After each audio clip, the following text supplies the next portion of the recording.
guidance counselor told me when I was 16 that he didn't think I could be successful at a predominantly white college, and therefore I should set my sights someplace else. That has propelled a lifetime of doing things people think I can't. That was Sharon Barner, Chief Administrative Officer of Cummins, talking about her lifetime of leadership in the IP legal field and her legacy of growing diverse legal talent. And this is IBJ's The Freedom Forum with Angela B. Freeman. Thank you for joining me on the 7th episode, the 2022 Black History Month edition of IBJ's The Freedom Forum. On our previous episode, we've been talking with diverse entrepreneurs focusing in different business genres, including venture capital, construction, STEM, and tech. Starting this month, we'll begin focusing more on corporate leaders and executives in Indiana who are really making a difference in how their companies and communities embrace diversity and inclusion in business. With that background, this month we're speaking with a true legal legend and trailblazer, Sharon Barner, Vice President, Chief Administrative Officer, and Corporate Secretary of Cummins Inc.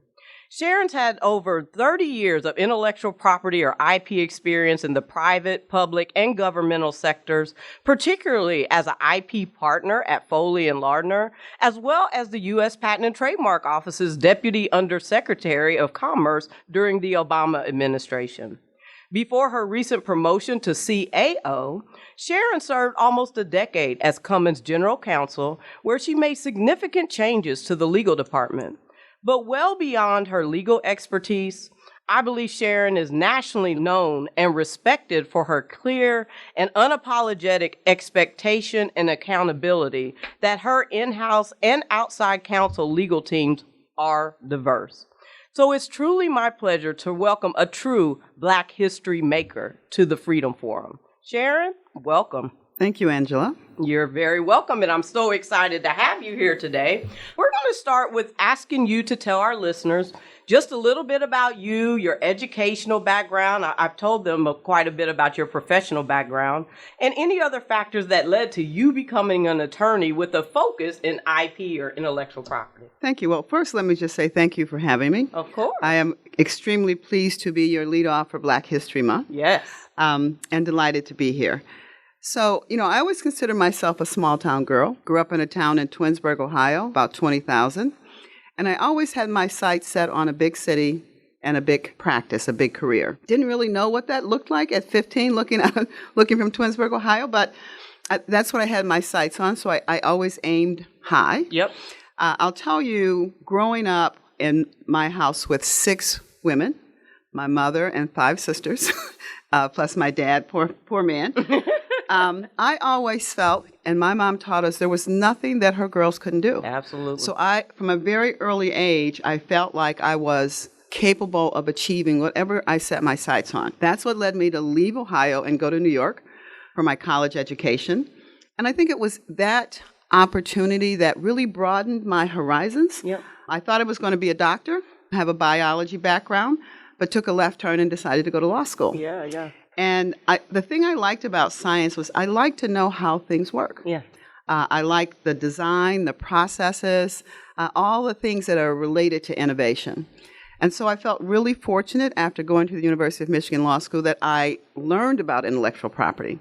I didn't know that coming through college and law school at the time.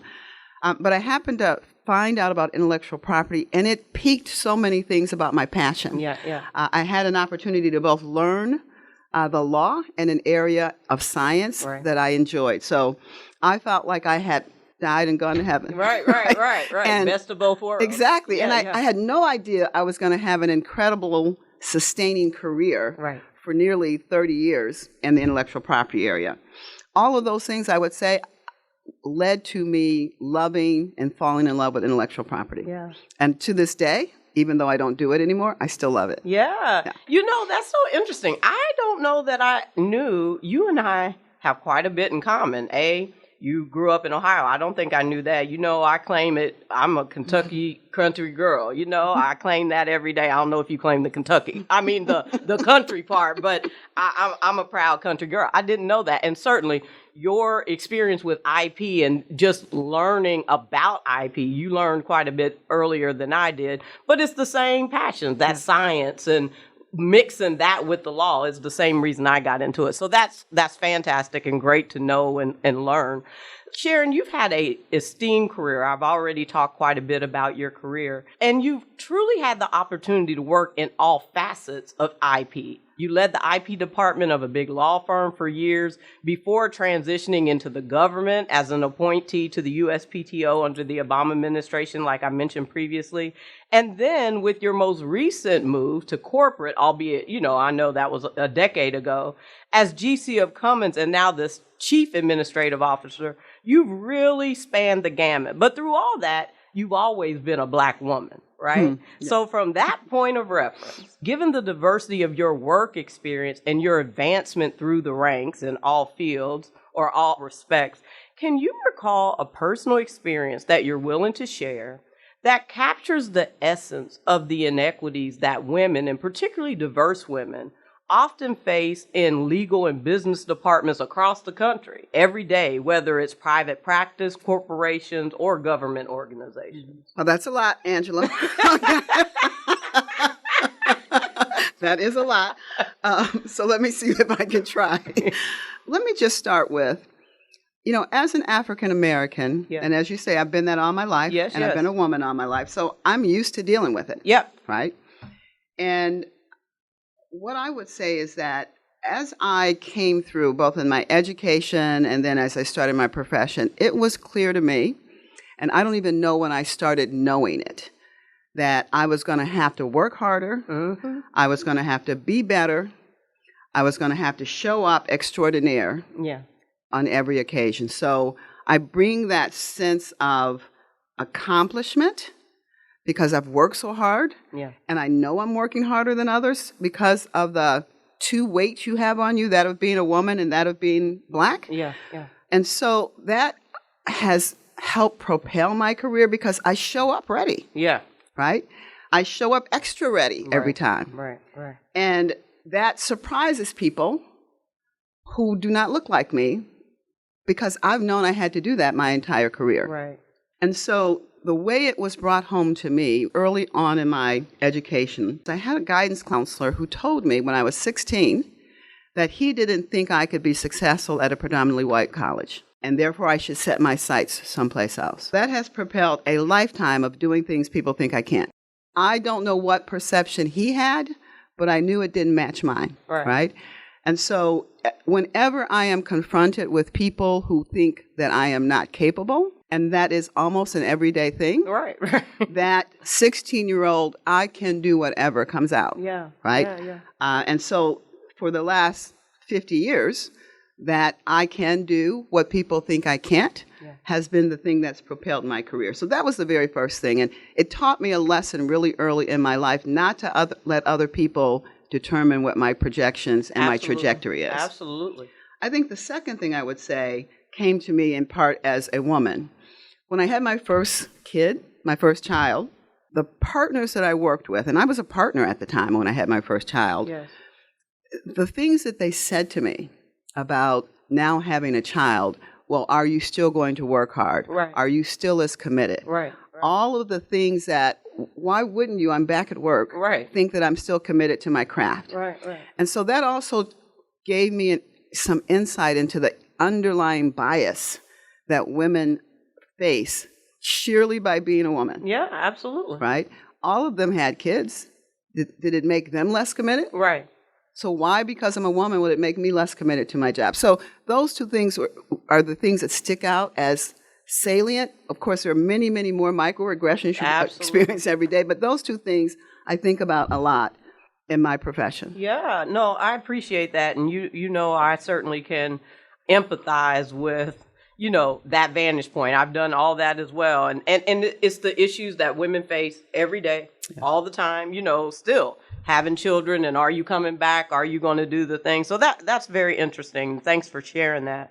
So you and I have known each other for quite a few years now, almost 10, I think.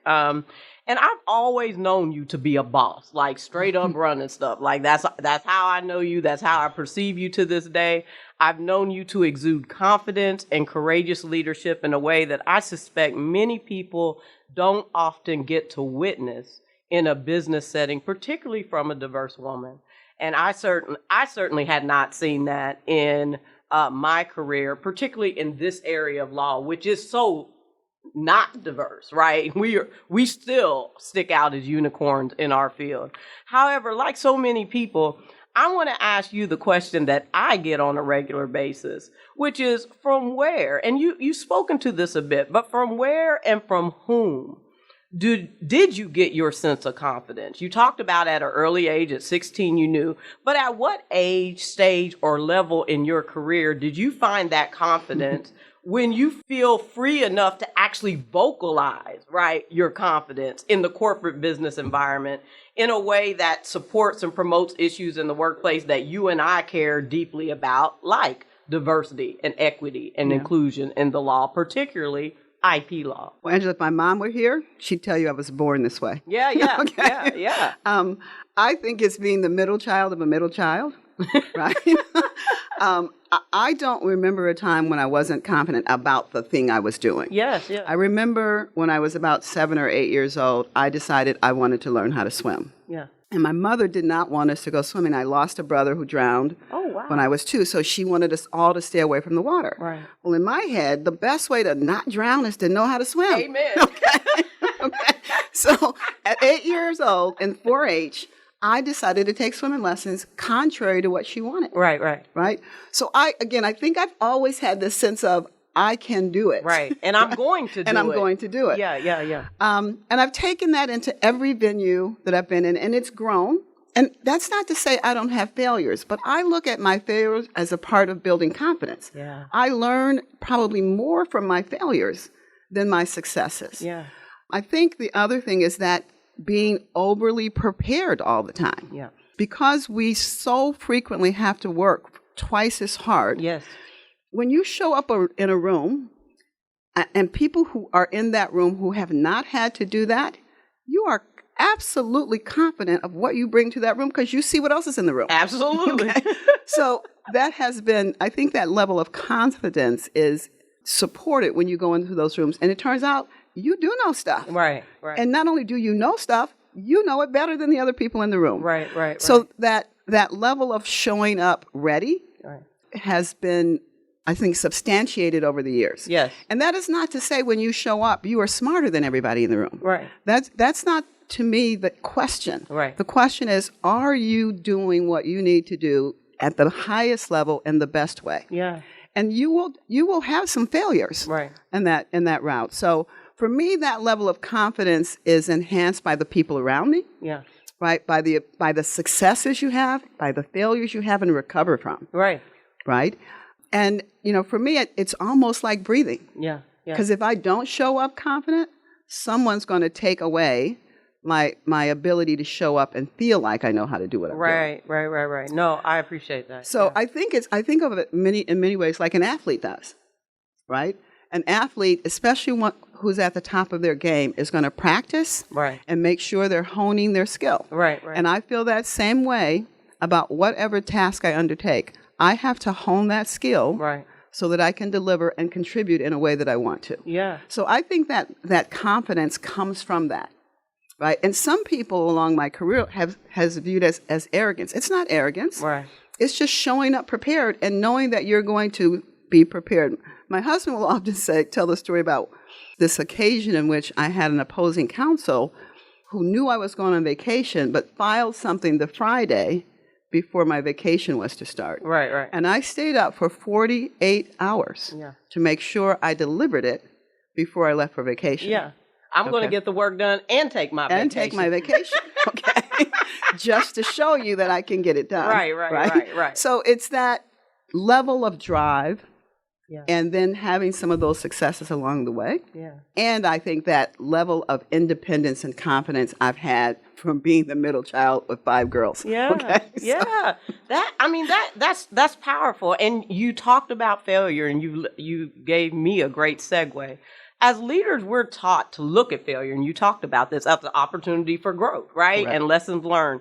However, oftentimes in business, particularly as a diverse leader or a diverse woman, you don't always get more than one opportunity to fail. In other words, failure can often be fatal to your career in a way that's not typically the case for our non-diverse counterparts.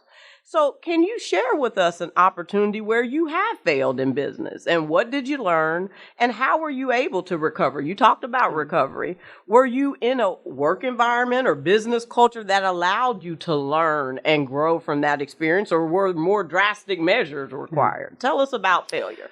So again, I think you can't be successful without failure. Right. Right. And if you understand that as a part of you being better, Right. you don't view it as a significant detraction from your skills and ability. Right. In science, we know failure is a part of science. That's how you get innovation, right? So for me, if you inculcate that, if that is a part of who you are, how you show up every day, when you fail, it's not so much about whether someone else allows you to recover. Right? It's whether you allow yourself to recover from it. Yeah, that's powerful. Because we're really good at beating ourselves up when we fail. Absolutely. Right? Yeah. So that's the first thing. I think part of failure and recovering is self-induced. The second thing is, if you are in an environment where people are not going to let you fail and recover, you ultimately may not stay in that environment.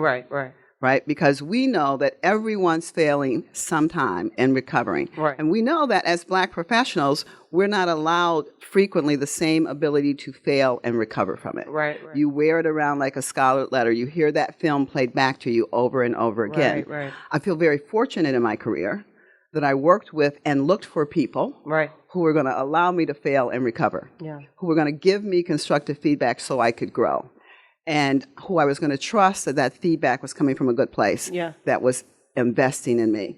So I looked for those people. Sure. Okay, so the other aspect of it is when you work with people who won't allow you to fail and recover, don't keep working for them. I know that's right. Go find people who are going to allow you to fail and recover and invest in you, because they know that you're smart, and they know you work hard, and they know you will fail. Right. And they're going to help you learn. Because everyone does. Because everyone does. That's right. So over the course of my career, when I have run into people who are going to continue to play back that old tape of I failed once and therefore they're going to hold it against me, I'm not working for you again. Yeah. Okay, I'm out. Yeah. And that doesn't mean I leave the company. That means I'm going to go find people who are going to invest in me. Absolutely. So the times that I failed and recovered are numerous. Yeah. Right? Both in my professional career, working for clients. I can't win every case. Right. And I take every case personally, though. Yeah. Right? So that is a personal failure, even though I know that I didn't have a winning case going in. Right. So, some of those failures for me are really kind of just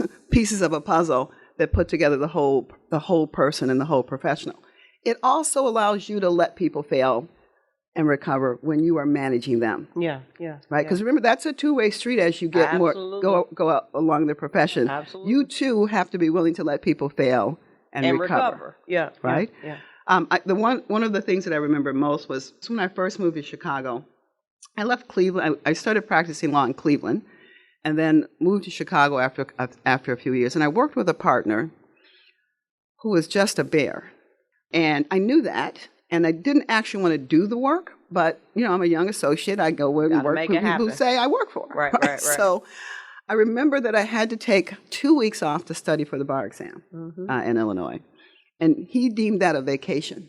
Wow. Okay. And even though I had been saying for 3 months, here's when I'm leaving, here are the things I need to get in place, I go away, I take 2 weeks to study for the bar exam, come back, and dude's not speaking to me. And I'm like, what the heck? Right. So I go and I say, hey, did I miss something? Right. You're not speaking to me. You're not really giving me work. And he goes through this whole thing about how I took a vacation, and he doesn't believe in vacations, and so on and so forth. I'm still just a third-year associate, really a fourth-year associate. And my thing was, dude, I'm going to finish up your work, and then I'm out. Yeah. You won't ever have to worry holding the fact that I needed to take 2 weeks to study for a bar exam so I could practice law. Right. Against me again, right? So, to me, that's one of those things that sticks out for me about, it wasn't really a failure of mine, but that's where you can tell people are playing old tapes on you. Right. So I had a conversation with the managing partner about this whole episode of now the guy's walking around not speaking to me, because I knew he would then be in rooms that I'm not in. Sure. Saying things that are detrimental about me and my professional commitment. Right. I did recover from that, of course. That guy called me from work one day when I was a GC. Okay. Wow. So guess what? Right. He never got any of my work. Right. So the world is small, but those are the things for me that you can tell when you're being treated differently. Yeah. I appreciate that, man. What you talked about is we have to find people, right, who will invest in us. And what we've learned as women, and particularly diverse women, is that we almost always require sponsorship and mentorship in order to enter executive levels of leadership, such as the C-suite. And we also know that such sponsorship requires those in positions, that's what you're talking about, of power, to leverage their social and political capital on our behalf, right? I imagine that you have sponsored and mentored many people who have gone on to be terribly successful. In fact, I've met plenty and had no idea that you were involved until they told their story. And I'm like, yep, no surprise. Sharon's behind them too. In doing so, I'm sure that there have also been opportunities where you've likely gotten burned or been disappointed or had folks not live up to the expectations or promises that you made on their behalf. In my mind, it's easy to mentor rock stars, right? It's not as easy to mentor or sponsor folks who are talented, particularly diverse folks or anybody that have difficult characters or personalities, or who my mother and maybe my mother and grandmother, maybe your mother would call hard-headed, right? Don't like to listen. So how do you balance that? How do you manage that? Everyone who comes says, Sharon, I need your help, or Sharon, I want you to sponsor me or mentor me, is not just an absolute rock star who's going to do their thing. How have you managed that over the course of your career? It's an interesting question because I think there are struggles on both sides of that. I mean, it's hard to manage really talented people who are rock stars, and it's hard to manage those folks who are still trying to get their footing, let's say. Right. You know, from the rock star perspective, it's hard because you've got to level set them and help them tame their ambition sometimes. Right? You know, you can't just walk on people to get what you need. There is that struggle of managing really great rock stars. You've seen athletes who are rock stars, and you've seen talent that are rock stars. They can be a bit overwhelming at times, even though they're really, really good at what they do. Right? On the other side of that, when you are trying to help someone grow their wings and fly, it's some more time that you put into it. Right. So my passion, Angela, is about opening the doors of opportunity for others. I feel like I would not be in the seat if people had not done that for me. Absolutely. In my best times and in my worst times. You know, when you said that some folks, our grandparents might have called people hard-headed, I might have resembled that at periods of my life. Sure. So I would want a mentor to work with me through that. Right. You know, it's sometimes you get, I don't know, you could say you get full of yourself, or and you too can have a hard time listening. Sure. I remember this occasion when the managing partner, the CEO of one of my law firms, came in to tell me to stop doing something, okay?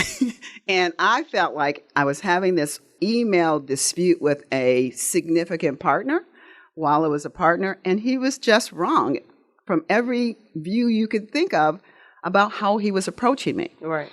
And normally I would disengage from that. That day I was just pissed off. Right. Okay.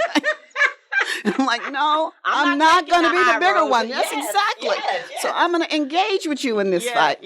And there were numbers of people on the email. Just sitting back watching watching this fight go, you know. And I had the moral high ground from my perspective on this issue. Right. So we're going back and forth. The CEO comes in. He says, shut that computer down. You're done. To me. He says, don't do that. You have a really long runway. And this clown who is emailing you back and forth doesn't. Right. And you really aren't doing yourself a service, even though you're right to keep going back and forth. Right. So, you know, again, I say that to say that even sometimes I, who love to have a mentor and a sponsor, need a good talking to every now and then. Yeah, sure. So I feel like for people that I mentor and sponsor, sometimes they might need a good talking to. Yeah. Right? So I don't shrink from the person who needs more of my help. That means someone who's already a rock star won't get my help that day because I need to work on the person who's still trying to figure out where their wings are. Right. So I just take it as part of you. You meet people where they are. Yeah. And you try to help them. But there are those people who will not listen. Absolutely. I have learned sometimes I have to give up. Yeah. Sometimes, little birdie, someone else is going to have to help you fly. Okay? It won't be Sharon.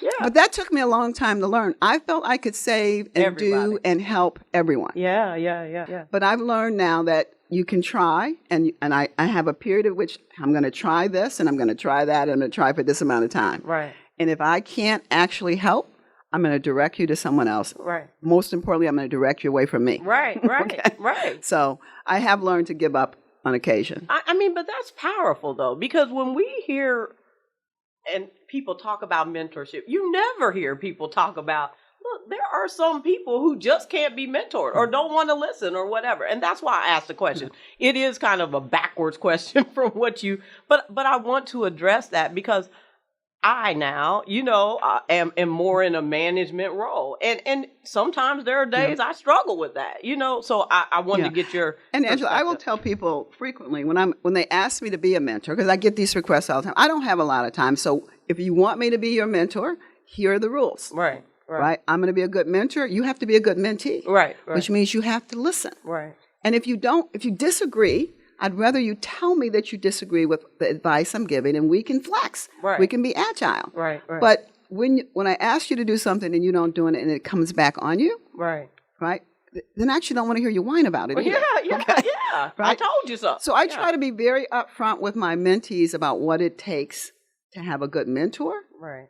And on the other side, what it takes to have a good mentee. Yeah. No, I appreciate it. It's a two-way street. Yeah, absolutely. You mentioned one of your partners at your law firm, and one thing I'm at a law firm, you came from a law firm, but what I've learned is people really do not know and understand how law firms work as a business or how lawyers must work to be successful at law firms, right?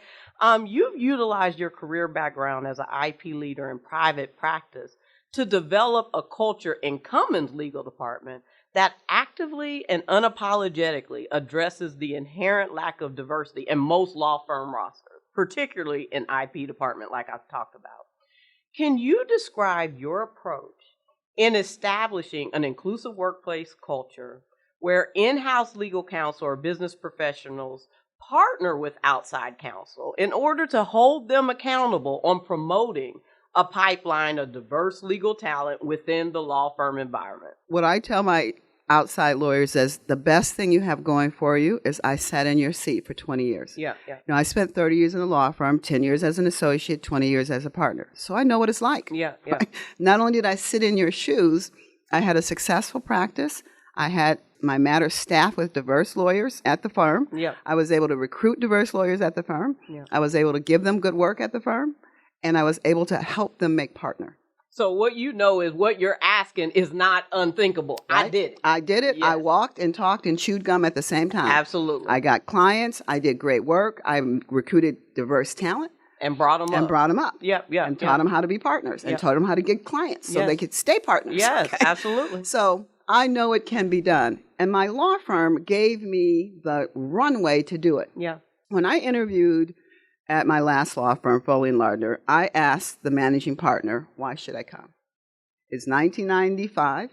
I don't see any black partners. So how do I know I'm going to be successful? Right. And he said, because I want to help you be successful. And he did. Yes. He was an incredible sponsor for me. Yes. And his job was to open doors for me and let me utilize the opportunity to be successful. Yes. That is exactly what I think people should be doing. Right. Inside the law firm. Right. So remember also inside the law firm, as I was the first African-American department chair of any department in my law firm, let alone the intellectual property department. Right. And in that group, I had more diverse lawyers and gender diversity than any department in the firm. Absolutely. And the reason is that I was going to invest in the careers of the diverse people in my group, as well as women and everybody, really. Right. I mean, you see people who have worked with me, white males, women, white women, black women, black males. They will tell you all that I invested in their careers. Sure. So I got awards for the diversity of my department. And I was able to recruit Black lawyers and women because I was going to invest and they could see a rise to the top. Sure. So when I sit in the seat of the GC, I also wondered, well, why, if GCs say they want diversity in their outside lawyers, why aren't we getting it? Right. So I wanted to sit in the GC seat and understand it because I had to go convince GCs all the time to hire me as an African-American woman. Yes. I wasn't always successful, but I was successful enough. Right. So I wanted to know what was holding them back. If that's what you say you want, and you're the GC, and you're the person giving out work, you get to hire who you want. Right. Why isn't it happening? Right.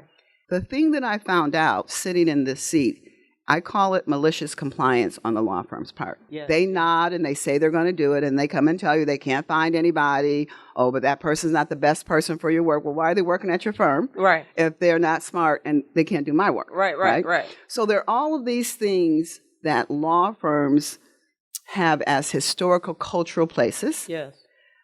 That say we can't bring that gender, a woman or a black person to the table for talent because in their eyes, talent looks like them. Yes. Right?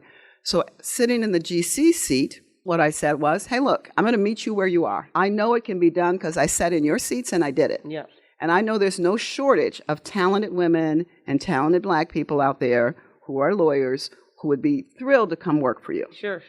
And I want you to use my work to attract them. Yeah. Frequently is what client am I going to put them on? Mine. Right. My work. Okay. Right. And I had the support of my CEO and my leadership team on doing that. Yeah. But the first thing I needed to make sure was I had their support in trying to go out and diversify my outside law group. Sure. And I guaranteed to them that I would bring them incredibly talented people Yes. to do that work. So meeting with the law firms and I say, hey, here's what I want. Wherever you are right now, we're going to work on this together. We will come over and help you recruit talented lawyers of color and women to your groups, and we will give them work that they can develop on. And they may make some mistakes. Let's not hope it costs us too much. I know that. They may make some mistakes, but we're not going to toss them out because they might make a mistake. We want you to continue to invest in them. Right. And if you invest more and you bring more, we will give you more work because that is what lawyers understand.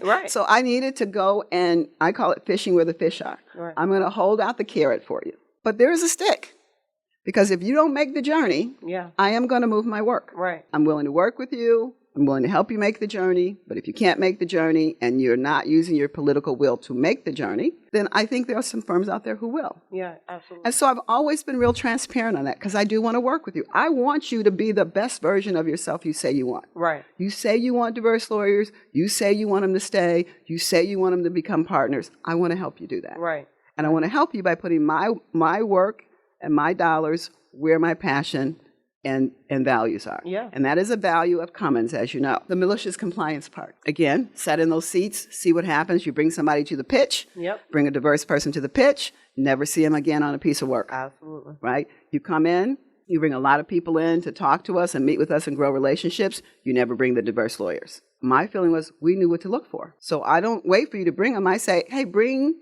Angela to the next pitch. Right. Or I'm going to look to see how much time Angela's building on that matter. I've called them up and called lawyers up and say, hey, where's Angela? Didn't you bring her to the pitch? Or isn't she over there in your firm? Is she too busy to work on my matters? Right. What's going on? Right. So you do get to know the people, the diverse people at the firm, because you have to ask for them. Because again, in their minds, talent looks like them. Yeah. That's never going to be the first front line. Exactly. Yeah. So it really is understanding the dynamics of how law firms work. Yeah. And what motivates them. And if they can't be motivated and they can't take the journey, then telling them goodbye. Yeah. You don't have to take that journey. Right.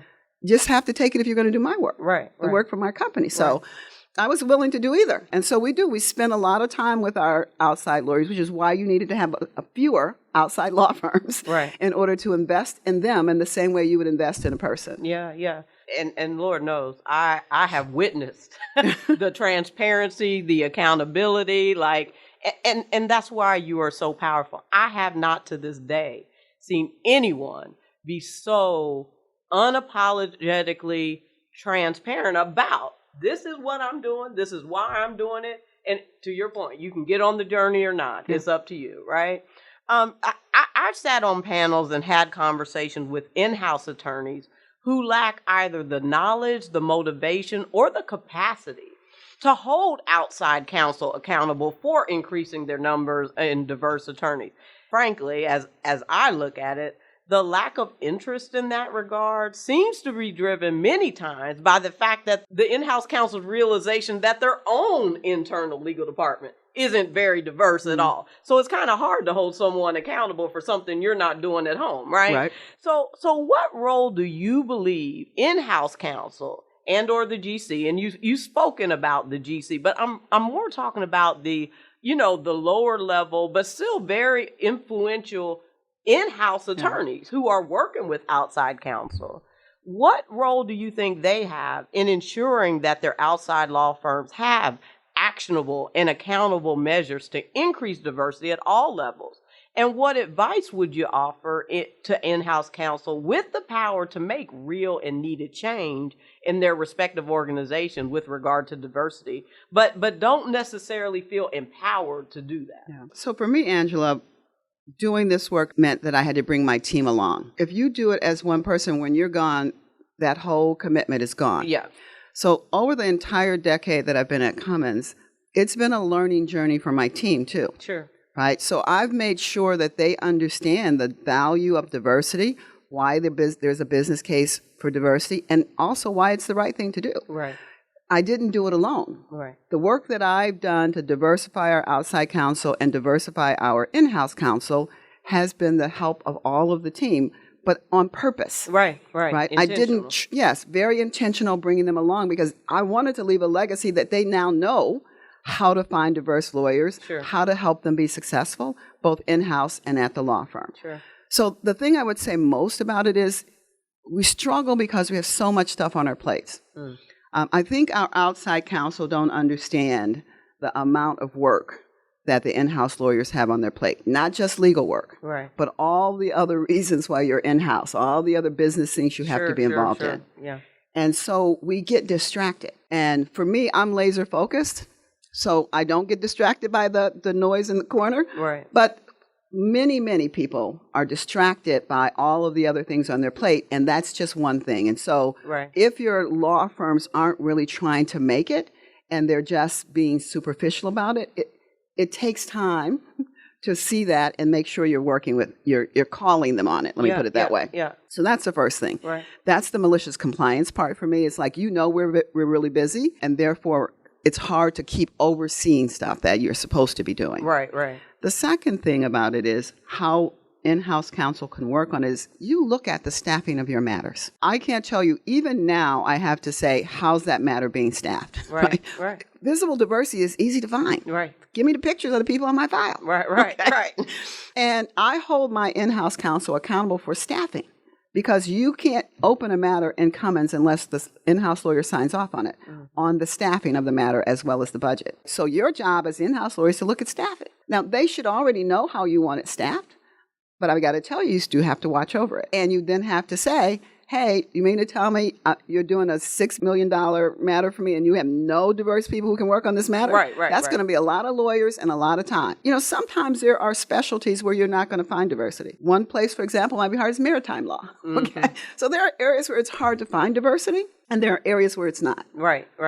And in those areas where it's not, you can make up for areas where you don't have as much diversity. Sure. It's a constant measure and metric. In-house in corporate America, if it doesn't get measured, it doesn't get done. So if you're measuring, and I measure every 6 months, I bring my law firms in, and I say, let's look at the numbers. How are you doing on this?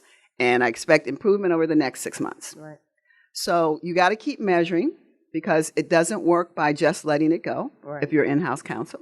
You got to keep bringing them in and making sure that they're doing what you ask as you see those people rise up through the firm. Because what you're trying to do is help them retain those incredibly talented Black lawyers and women that are coming. If they don't find there's an inclusive environment and you're not learning and gaining opportunity and training, they will leave. Absolutely. And I got quite a few people in my in-house group who came from those law firms. Absolutely. Because they're going to get something different over at Cummins because we are going to invest and we are going to train and we are going to give them experiences. So it's that amount of work that it takes from the in-house counsel to keep the law firms doing the things you've asked them to do that people get distracted from because they have other things on their plate. Yeah, like the work. Like the work. And that's why it's difficult, because there's no real political will at many law firms to do it. That's right. I mean, and I've seen you take that on in just ways, again, just absolutely boss moves. I mean, I don't know any other way to describe it. Just absolutely asserting your authority and your position to make real change for the lives of so many diverse lawyers, myself included. How have you leveraged your power, we're just talking about, to ensure that the selected law firms and corporate legal departments deliver valuable client services while also focusing serious efforts on what we're talking about, ensuring that they're recruiting, advancing, retaining qualified, diverse talent internally? And what do you do to make sure, outside of your your 6-month evaluations where you make sure that they're doing what they need to do, how do you measure or make sure that not just diverse talent is working on your files, but that they are truly advancing through the firms to the next level? So you're in it for the long haul. I mean, again, I've been in this seat for 10 years. So in those 10 years, I have seen and should have seen lawyers progressing in those firms. So what we do is we like to create opportunities for visibility. So there are certain things that lawyers need in law firms to be able to be successful. You need good work so that you can learn, complex work so you can be trained. You need someone who's going to allow you to fail and recover, and who's going to invest in your continued growth. You need to feel included, like you are part of the solution, as you come up the ranks. You also need to learn how to go get clients, right? Because at the end of the day, if you're a partner, you got to learn how to slay the food. That's right. Right? That's right. So all of those things we try to help the law firms do with their associates. We focus on diverse associates because that's where the struggle is, but we do it for all of the associates who work. We bring them over, we give them visibility to the client, we ask that they get some of our good complex work so that they stay and they get trained. Right. We do in-house programs so that they can come over and do CLEs for us.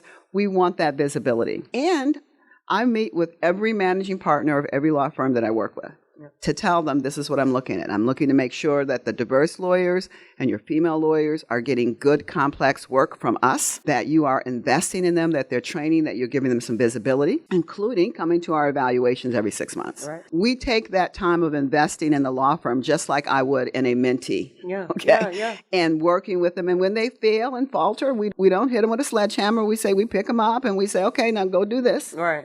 Here, we'll help you go do this thing. So we actually try to treat them like partners. I went through this convergence program. I started at Cummins. We had 150 law firms. I wanted it down to about 20 because you can spend more time with them if you have fewer law firms. Right. And that's the kind of time I wanted to be able to invest for my in-house counsel, to invest in the law firm, to help them do the things they say they wanted to do anyway. Right. And so we also write letters. I've written letters to people saying this person should be a partner, right? So we do invest in that and the career growth of folks over the course of the firm. And even when they decide to leave, we don't just say, okay, you're going from that firm, we're no longer invested. We also follow many of our associates and young partners over, their career. Yeah. I started a summer program to make sure that we had first and second year law students who could come in and get some corporate experience and understand what it was like to work in-house and also get paid, right? Yeah. And then we also have an externship program. And it was to really give diverse lawyers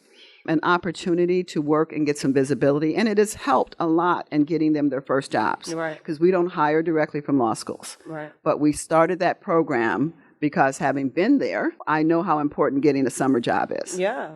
I was just talking to Lamont Hatcher about his insistence that our generation pay homage to our predecessors who mentored and contributed to our career success.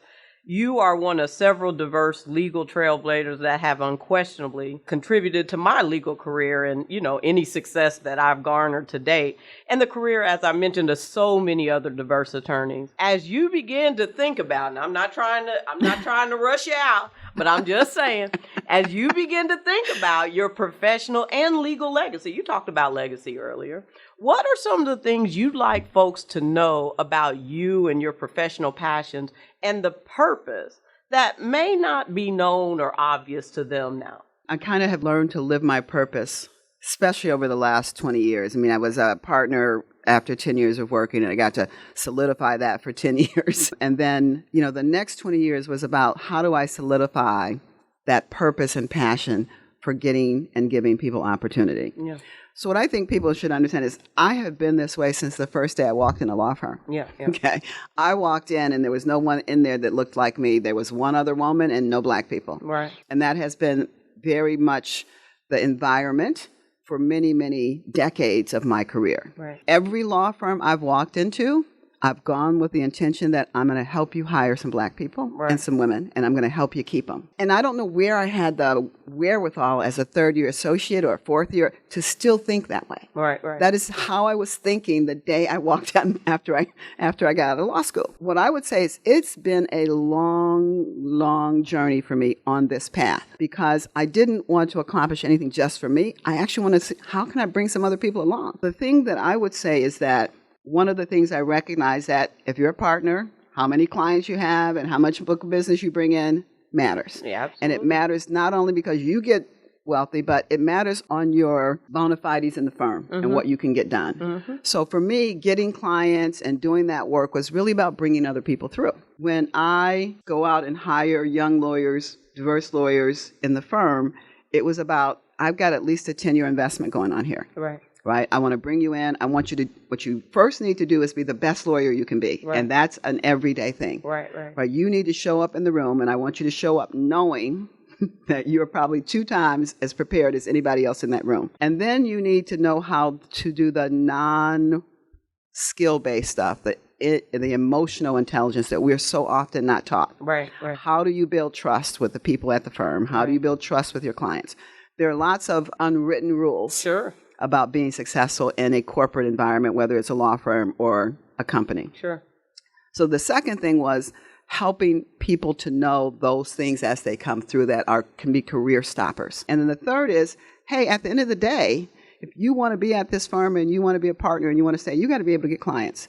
So it shouldn't come as a surprise that you need to go do that. So let's learn along the way how you do that. So I also took them to client pitches and made sure they got a portion of the work and the credit so that they could be partners and they could be financially, more well off. So what I want people to know is it is not a one and done. It is not a one-time job. For me, the legacy is about a lifetime of trying to do this work and help people open those doors and then have them help others. You may know that one of the things I say to people that I'm mentoring, especially lately, is all I want you to do is bring some other people through too. Like, don't get there and pull the rug up. Get there and understand your job is to open the door. And then make sure you are giving them the support they need. Hey, they can get torn down every day, every place. But you also need to help build them up so that they are confident about what they bring to the table. So it's a whole psychology ecosystem of building and making sure we have black lawyers and women lawyers who are going to stay in it for the long run. Sharon, you talk about this lifetime and legacy of diversifying the legal practice as much as possible. I would like to get a little perspective from you because you have that vantage point on what do you think the future of the legal profession looks like with regard to diversity, particularly in light of what is happening in America societally. I mean, I'm getting to an age now where I'm a little more concerned, right? My view isn't so as optimistic as it probably was 10 years ago when it seemed like, things were really becoming more equal and more fair and, diverse people in all ranks and positions had greater opportunities. I'm now looking at a world that has me concerned, just generally, not just in the legal practice. But I want to get your thoughts around that, just because you have a little more, a few more years than me, not many, but a few. Yeah, Andrew, that's a really good question. I'll tell you that my faith was shaken. My belief in that we were moving forward. Especially after the George Floyd incident and the racial awakening, because I thought people knew more than they know. Right. I was shocked at how little people know about our history, our Black history in America, and the aspects of systemic racism that was inculcated in our laws. Right. You can't make this stuff up. That's right. Okay? That's right. And it wasn't just for blacks. It was also for women. Women couldn't own property. Yeah. Right. So this stuff was inculcated in our laws, and I thought we were moving to a world in which people understood that, and therefore were working to preclude it anymore. And so that shook my faith. Right. After working in corporate America for 30 years on that basis, that we were all, not everybody at the same pace, not everybody with the same enthusiasm. Right. But we were working for this better place. Right. And so I remember talking to my 3 young adults, recent college grads, talking to them thinking, it's hard for me to give them optimism. Right. Because I just spent 30 years working in the system that didn't work. Right. But at the end of the day, what else do I have except to keep trying and keep struggling and keep working for it? Yeah. And I think about frequently, all I'm doing is I'm mentally tired. Certainly there's some physical. There were people who died for me to be in this chair, in this room. Absolutely. They gave the ultimate sacrifice. So who am I to be tired? Right. Get up and keep moving and keep struggling as long as you can. As long as you can put your feet on the floor, you have an obligation. Absolutely. For those people who gave the ultimate price. Yes. To have you be able to get in one of those rooms. Yes. And you also owe them trying to get other people in that room. That's right. It ain't just you. Right. That's right. Exactly. That's exactly So that's what keeps me going. Yeah. Right? At least I'm still here and I can still fight. Fight the fight, right? Fight the fight. Yeah. And I want to empower my kids to understand, hey, it's a journey. Right. Don't know that you'll ever get there to the mountaintop, as Martin Luther King would say. Right. But on the way, you still have to work, you still have to struggle, and you still have to bring people along. Yeah. You cannot afford to give up. Yeah. Because if we give up, what other options do we have? Right. Yeah, that's right. And again, you look at our ancestors who made it through slavery and Jim Crow and the Civil Rights Movement. Yeah. Some person's talking at me. Yeah. I can live with that. That's right. No water hose, no dogs, no whips are being put on me. No lynchings. Yeah, that's exactly. right. That's right. Yeah. So that's what keeps me going. Yeah, that's powerful, and I appreciate that because I needed to hear that. So thank you. So last question, and this is again just final request for you to share 2-3 tools or tips or resources that you would advise any person of color, any diverse person, any woman who's interested in pursuing law or IP law in order to make sure that they advance on their legal trajectory, particularly here in Indiana. You've been here for quite a while now. So what would you advise, students or young attorneys as they're just beginning on their legal trajectory to make sure that they're successful in the long run?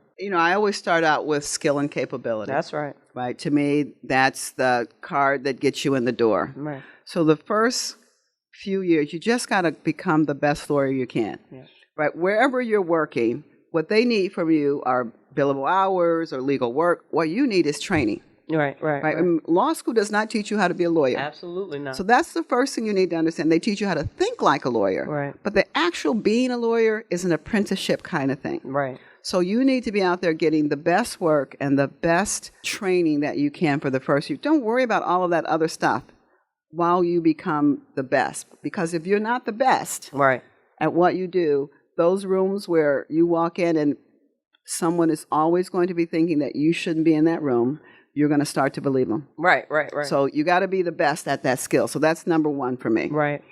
I think to me, the thing that I didn't know early on that I wish I'd known was this notion of emotional intelligence. Yeah, absolutely. Because my parents taught me that if you go and you do great work, you keep your head down, you'll be okay, good things will happen. Well, not so much. Right, not always. Not always. And not in these law firm environments. Right. There's an amount of emotional intelligence of how to get and gain trust, right? How to get somebody to be your mentor and be trained. That's not written, and we're not told. Right. So we think that just by being great lawyers, we're going to hit that rising star, and there's more to it than that. Right. So the second thing I would say is learn the more to it. Learn the unwritten rules. Right. You're smart. If you understand the unwritten rules, you can learn them just the way you can the written rules. Right. But you got to be willing to know that there's stuff you still have to learn. So to me, that's the second thing. It took me a while to get there. because I also was very confident of my skills and abilities. So when I walked into my first law firm, it was like, hey, I know I'm good. Right. I know I work hard, blah, blah, blah. I didn't know about that other stuff. Right. There were some struggles Right. as a result. So that to me is the second thing. Learn that emotional intelligence. Sure. And then understand that very few people, it is the exceptional person who makes it without a mentor or a sponsor. Who's going to be in that room that you're not in carrying your paper? There are always rooms. And even when I'm in one room, I know there's another room. Right. That I'm not in. Right. So understand the room dynamics and understand that someone needs to be in there talking about you positively. As a partner, you know, you get in those rooms and people say things about associates and maybe even each other. Right. And people never know it. And so you don't get that feedback. Right. To grow. So for me, those three things are really critical along the way. Well, Sharon, we're going to wrap it up here, but I just want to thank you. Thank you for being here.